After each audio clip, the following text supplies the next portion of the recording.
Infrastructure is crumbling and the problems are only getting worse. The pressure to find solutions is hot. Let's talk about why American cities have no water, no electricity, and no money to fix their infrastructure problems. Welcome to the Infrastructure Hot Seat Podcast, hosted by Chad Smeltzer. Hi, everyone. Welcome to the Infrastructure Hot Seat Podcast. My name is Chad Smeltzer. I am your host. Today's guest is Gregory Sauter, who's the president at WGI Engineering down in West Palm Beach, Florida. Thanks for joining me, Gregory. Chad, a pleasure to be here. Yeah, I'm looking forward to the discussion. Me too, man, because you and I talked previously and you were heading up to Penn State. And I was just telling you today, I was like, look at that nice sunny weather out here. I'm stuck in Chicago. It's like 50 degrees. It's freezing. But man, you're making me jealous with that background. So we do get spoiled for sure. There's no doubt about that. I can't wait for my kids to be older, like we were talking about. And I can head down your way someday. But let's talk a little bit about yourself, your experience. What made you get into infrastructure? The first question I usually ask people. Yeah, kind of a circuitous journey, but starting very early, I started working, probably when I was 12 or 13. And one of the areas I got into was construction. My father was actually a construction worker working on big projects in New York City. So I always had kind of this exposure to things like construction. Okay. And to make a long story short, I first went to school for liberal arts. Liberal arts for me did not click at a very young age. And I packed up my stuff, moved to Boston, and actually started a construction company and learned a lot of really hard lessons along the way, but knew that I wanted to leverage that, but wanted to do it in a bigger way. So while I was doing that, I went back and got my undergrad in mechanical engineering. And when I finished that, I wanted to go work with the big boys on big stuff, right? Yeah. So I went to work for a firm in Boston called Stone & Webster. And at the time, they had more nuclear power plants. We did not only nuclear, all kinds of power projects and other things, but they had more nuclear power plants on the boards and under construction than anybody in the world. So I actually started my career in nuclear power. Wow. And that led to a whole series of very interesting things. Along the way, too, I went back and got my master's in environmental engineering. And I wound up being pulled into some really, really interesting fields. So the cleanup of the nuclear weapons complex, for instance, I spent 2 years out at a place called Rocky Flats in Colorado. The chemical demilitarization program, so the cleanup of the chemical weapons complex, large environmental remediation projects. So got exposed to unexploded ordnance work. I mean, like, the nastiest of the nasties for many years, but really, really interesting, large, complex programs. Yeah. And then after doing that for 10 years, I got recruited to a firm called AECOM and had an opportunity to travel the world and be involved in major infrastructure programs around the world. So just been exposed to a lot. And sorry, but going back to your original question, why the draw there? It's fundamental. What I always say is it's what we do is all the things that we as a society take for granted, right? We get up in the morning, we turn the light switch on, right? We've got a safe house to live in. The roads that we drive in to work on, our communication system, clean water, sanitation, all of those things are things that, the infrastructure community provides. And it's all those things we take for granted. Right. Thinking back too on the pandemic, we tend to focus a lot on biotech and the medical community, all doing really interesting, powerful things. But the most significant impact to human health in the world to date has been the infrastructure behind it, right? Clean water and sanitation are two of the biggest to create healthy societies.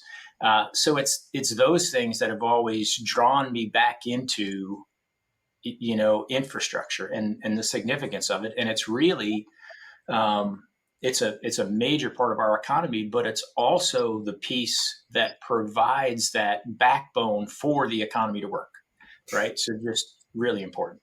Yeah, it's a massive, economic sustainability is huge. It's all based on infrastructure. Everything we do is based on infrastructure. Exactly what you're saying. Yeah, Exactly. very I'll cool. tell you another piece of it too. One of the things that's kept me in this Yeah, is we get to do great things for great people, right, with great outcomes for our communities every day. And typically the people that are drawn to this actually have a service mentality, um, and are, just super smart and eager to do great things. So the people we get an opportunity to work with too is just, fantastic. The professionals we have here at WGI and Streamline are just, they're second to none. I mean, they're fired up to be here every day, and they do great things every day, and they have great ideas, right? And on the innovation front, I mean, every day they're coming up with new ways to solve the problems.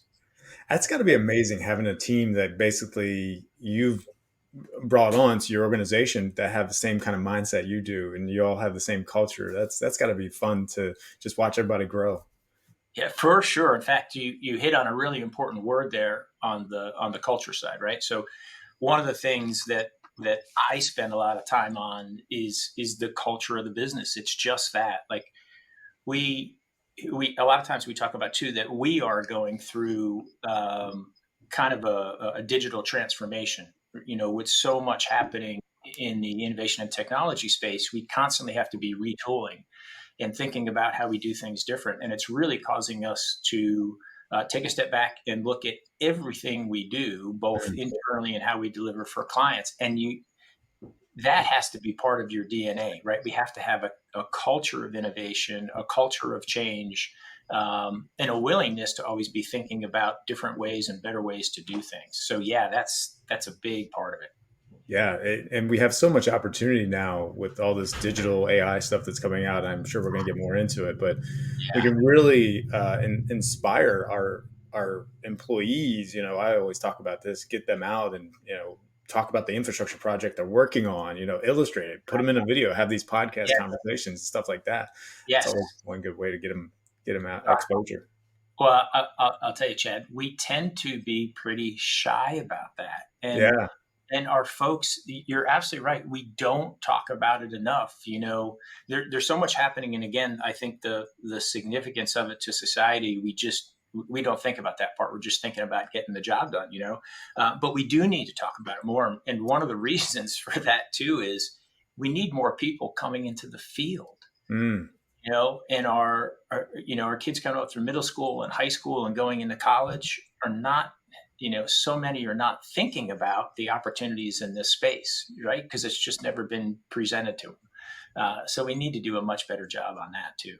yeah. And look, if we can start talking about virtual reality, digital twin, and all these other technologies, you're going to start moving them into that mind, especially if they see it, right? They see a 3D BIM model or whatever, and that Yes. sparks that curiosity. And I think that's where we're going to need to start advertising and promoting more online, especially social media and things like that. And I'm just curious your thoughts. Absolutely. Yeah. Those worlds are starting to blur now too, right? I Yep.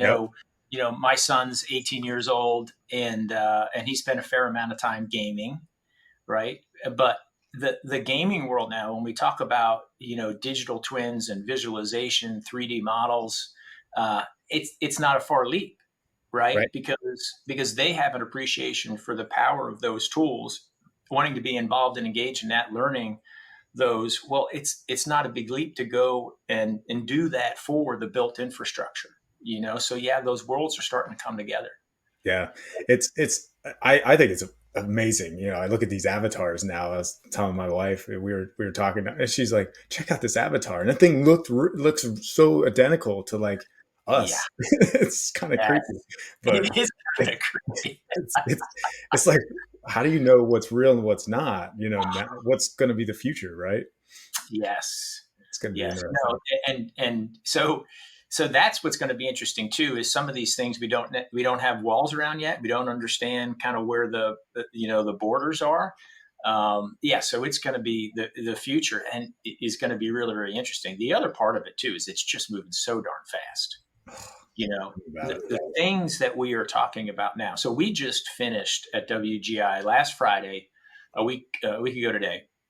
We finished our 4th annual innovation contest, and the top 10 teams present to our senior leadership team. So they're basically doing a pitch for their idea to our senior leadership team, and the number of ideas that were around, artificial intelligence and machine learning and digital visualizations, almost every one of them had a component in there, and they were all viable ideas, right? So just a couple of years ago, we weren't seeing that. Maybe we had one, but everybody now is appreciating it, and because the tools are coming into mainstream, people, our teams really, really get it, right? Yeah. And they see the power and the impact that it can have on what we do. It's pretty cool.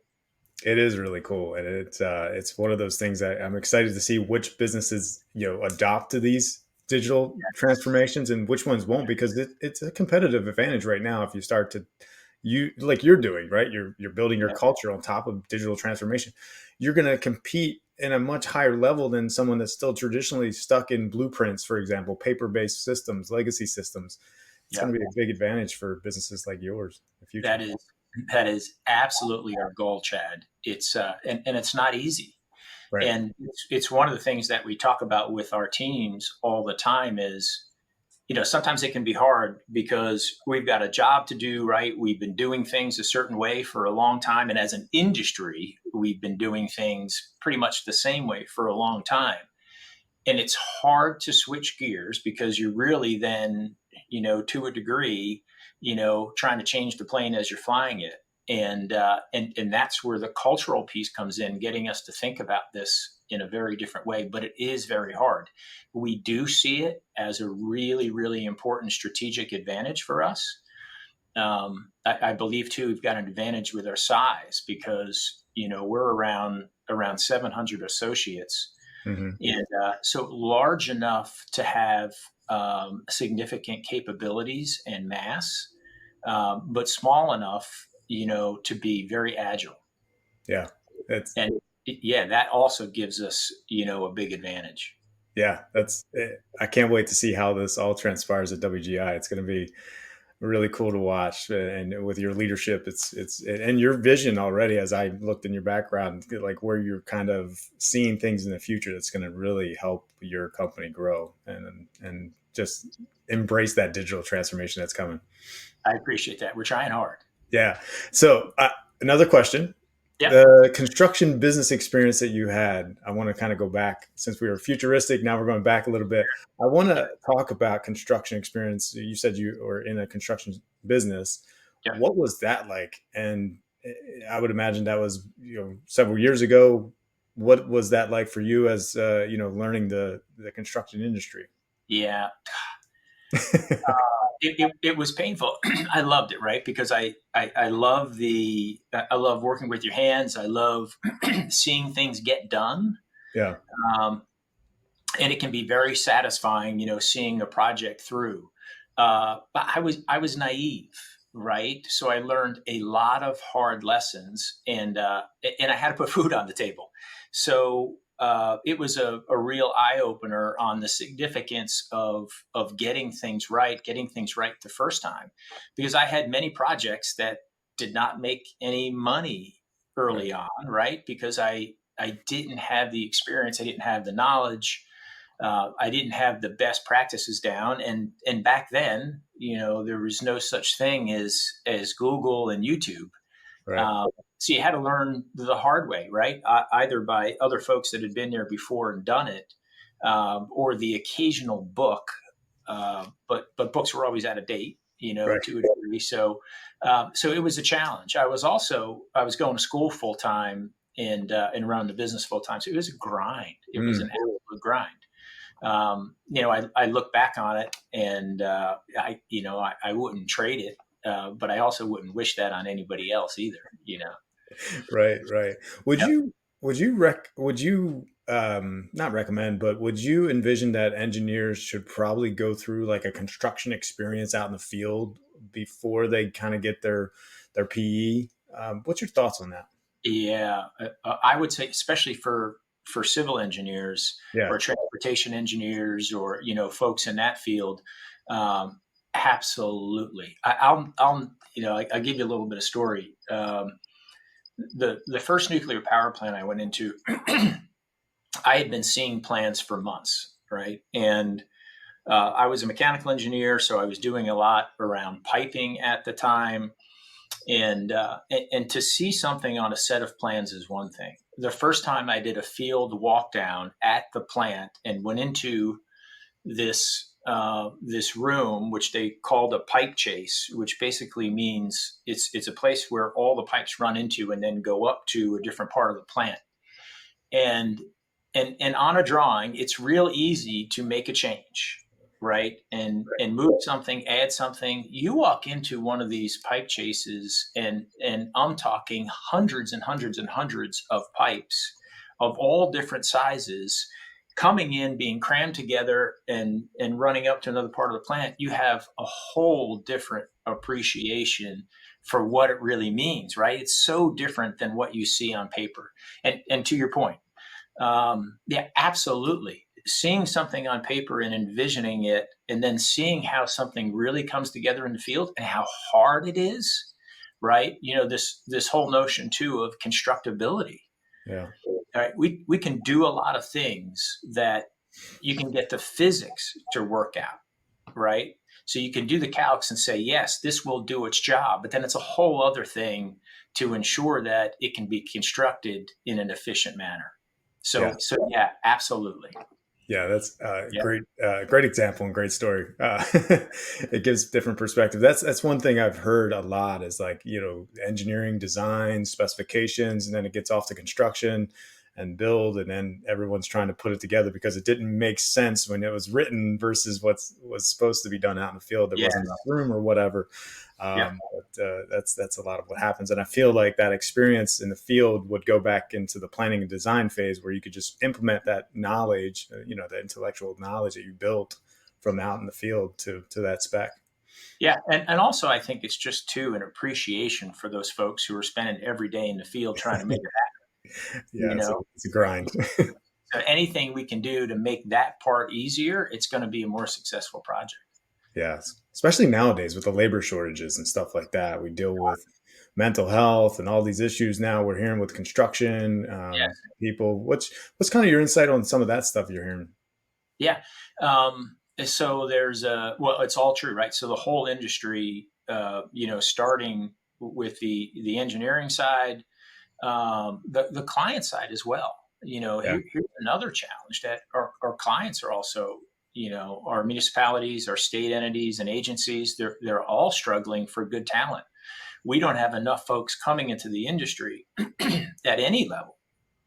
And the construction industry, same thing, that yeah, we do not have enough talent for all the work that needs to be done. Now, we are definitely getting better, right? The ability for us to design better and more efficiently, tools that now are being brought to bear to make it more efficient. You go out to a typical site today, the number of physical, construction workers that you see on a site is a relatively small percentage of what it used to be. But nevertheless, it's still absolutely critical. You need the folks there. right. But technology is going to have to close that gap because we don't see it changing anytime soon.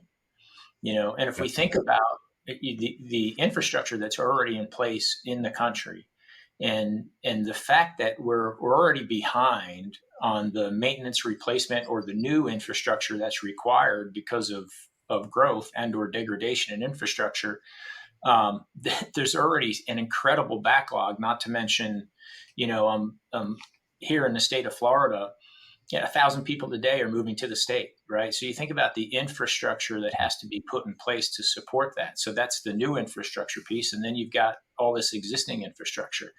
So none of those challenges are going away. So we have to find ways to do it more efficiently and effective because the labor shortage, but also the resource shortage going forward. The dollars to actually do it. Inflation's impacting construction in a big way. It's impacting our business. So those challenges, we're gonna have to leverage technology to close that gap. And that's a great segue into Streamline. So I want to know more about the stormwater management system you've built. I talked to Alan Dodd in Fort Lauderdale. That's how you and I connected, Yes. and he was so impressed by your technology. It sounds like. So I'd love to talk a little bit more about that. We got like 10 minutes. Okay, great. So Streamline is a wholly owned subsidiary of WGI. We created a ventures organization in WGI to invest in these great technologies. And one of the things that's so cool about Streamline, Streamline is a company that was founded by a gentleman by the name of Pete Singhoffen. He's a legend in the stormwater and the water space. He created this company 40 years ago. Okay. And he created some very powerful software that continues to develop and get better and better over time. Yeah. This latest generation of this software gives us the capability to forecast flooding. Okay. And, and I'll use the state of Florida as an example because it's a good one. We're blessed with so much water here, right? Plenty of rain. Yeah. We have plenty of rain. We've got, plenty of groundwater, and we've got water all around us on the peninsula. Right. And, so blessed with that water, but it's, that blessing is also can be a curse. And if you think about the tools that we've had in our toolbox to deal with that, they've been very crude instruments, things like inundation maps, for instance, to understand how flooding is going to impact it. It's been a very dull instrument. Mm-hmm. And what's been created by Streamline based upon these models that they have created over the course of 40 years. And the thing I think that's, it's really, really powerful about this is it's technology that's tested. It's been tested and proven out over the last 40 years because the base modeling capabilities have been through, endless rounds of perfection. And what it gives us the ability to do is understand and forecast flooding down to, a house level. Right. So base elevation of a house, specific locations on a road, on a building, on an infall or outfall, at a very, very detailed, granular level. Right. So the significance of that, and let me just take a step back to, the reason I'm so passionate about this. I just feel like, with every passing storm, and every hurricane that comes through Florida or significant rain event, we see the impacts of it, right? And it really, really bothers me that we've got a capability to have a early warning system around flooding and what it's going to impact, where it's going to impact, and for how long, and not be able to take action on it, right? Well, now we've got the capabilities to take action. So I feel this pressure to get the word out, right? Yeah. And the types of things that it gives us the ability to do, we can anticipate road closures. So, what roads do we need to close now to pinpoint evacuations? It's one thing to say, to a whole county, for instance, you've got to evacuate. Well, that doesn't make sense if only 5% of the county is really going to get significant flooding. So to be able to pinpoint the evacuations, we talk about the impact of flooding on assets. So a simple thing like being able to move cars out of harm's way, right? Knowing where the flooding is going to be, alerting that population and say, move your cars out, right?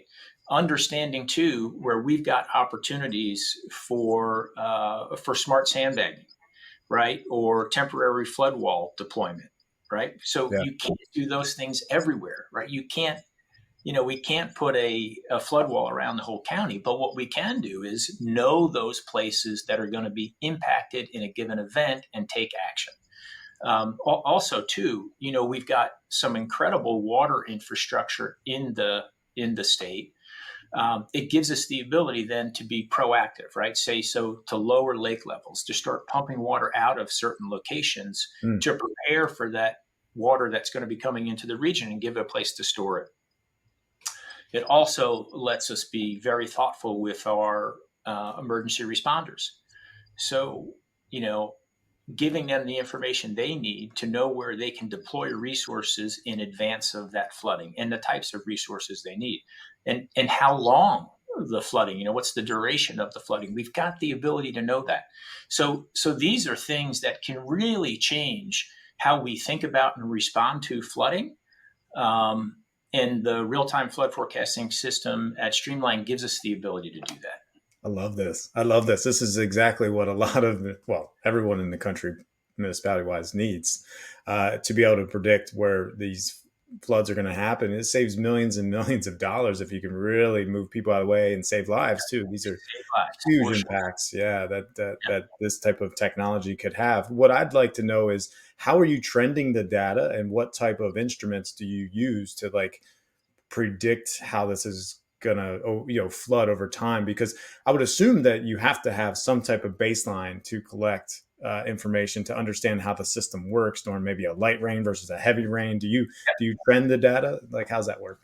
Yeah, good question. So there's a couple different pieces to it, and the rainfall data is the first piece of it, right? Right. So understanding the rainfall data, what does the forecast look like? Because again, one of the things that's powerful about the system is the ability to forecast out 1, 2, 3, 4, 5, 6 days in advance, right? That process starts with the rainfall data, right? And ingesting, you think about some of the things that certainly have changed, give us the power to do this, but changing computing power. So the ability to ingest all of this information, rainfall data, and it's both forecasted and then real time rain data. So that's the first piece of it. And every hour that's being updated and put into this incredibly complex model. The second part of it is the hydraulic engine, right? So it's not just the rainfall, but what are the current conditions in the streams and tributaries, in the ponds and water catchments? So what's that current condition? What's the water levels? What's the current groundwater levels, right? What's the moisture in the soils? All of these things are being taken into consideration in the model. So you got the rainfall data, you have this incredibly powerful and complex hydraulic model, then that takes all that in, and that's how we know, right, where the water is going to fall, how it's going to act, how much of it is actually going to go into the ground, where it's going to run to, where it's going to start to pond, and where it's going to flood. And then, of course, it's one thing to have the information, but it's another to be able to visualize it and understand it, to be able to take action. And the third piece of it is the dashboard. Gives you very easy to understand information on the flooding, where it's going to be, the depth of the flooding and the duration of the flooding. Again, and we have what we call risk points, and we can put these risk points on any infrastructure, any place within the modeling zone. So we can pinpoint it down to specific, house levels, asset levels, et cetera. And that's the third piece of it. So we can visualize the whole thing as well. And that's impactful, because if you're a public works director or a city manager, you can sit there at your desk and start to see the trends and know where to make those decisions faster to save those lives we're talking about and get that emergency personnel moving people out of the way. That's huge, especially. Is it real time, or is it not? Are we close? How is that working yet? As far as it is real time. Okay, I will tell you, because we continue to validate it, right? So when we see, I'll give you an example of a hurricane. As we see a hurricane forming, right? So there's another part of this too, which is the coastal, and having the information from the coastal influence as well, which is a big piece of it, and that's also part of the model. So I'll give you the example of a hurricane. When a hurricane's formed, it starts moving towards the coast. As soon as we start to get those advance warnings and the advance estimates on rainfall, that starts going into the model, right? And we have the ability to see where the impacts are going to be. And with every passing, hour and day, it gets closer and closer and closer till you have a very good understanding of what's going to happen. And then once an event starts too, then you're taking the real-time data into consideration. We also have the ability to take, stream gauges, for instance, and real-time coastal measurements into the model as well. So it's truly real-time and validating that the results that we're getting are correct. This thing is really intuitive, man. I can't wait to see it someday. You have to show me the dashboard and run me through some. I would love to. It's incredible. And that's what I said too, Pete and the team, the Streamline team, which are just a phenomenal group of folks, have created something really special here. And sometimes I feel like it's being hidden under a bushel here. We've got to let everybody see that light and share it with folks that can really use it to make a difference for their communities. Well, I truly appreciate what you've done in the infrastructure world and just making a difference for everyone, but also your company and Streamline. It sounds like this is going to be a very intuitive platform where it can make a huge difference for a lot of cities throughout the country, or if not the world. And thank you for joining me on the show and sharing the information. Thanks very much. Pleasure being here. Yeah. And how can people get a hold of you if they wanted to reach out? They can go to WGINC.com and they can find us there, and also be links to the Streamline information as well. I'm glad you didn't put your cell phone out there. I've had some guests do that sometimes. I'm like, that's not a good idea. So yes, that's the best way to handle it. Go to the website and check Streamline out and check the WGI out. So I appreciate it, man. And thank you for, again, joining me on the show, being a guest, and sharing your information with the audience. My pleasure. Nice talking, Chad. You have a great weekend. We'll talk soon. Do the same. Cheers. Thank you for listening to the Infrastructure Hot Seat podcast. We hope that this show brought you some insight on relevant topics within the infrastructure world. Please join us every 2 weeks on Tuesday for the next episode. If you're interested in being a guest on this podcast, please set up a 15-minute interview with your host at calendly.com/Chad Smeltzer.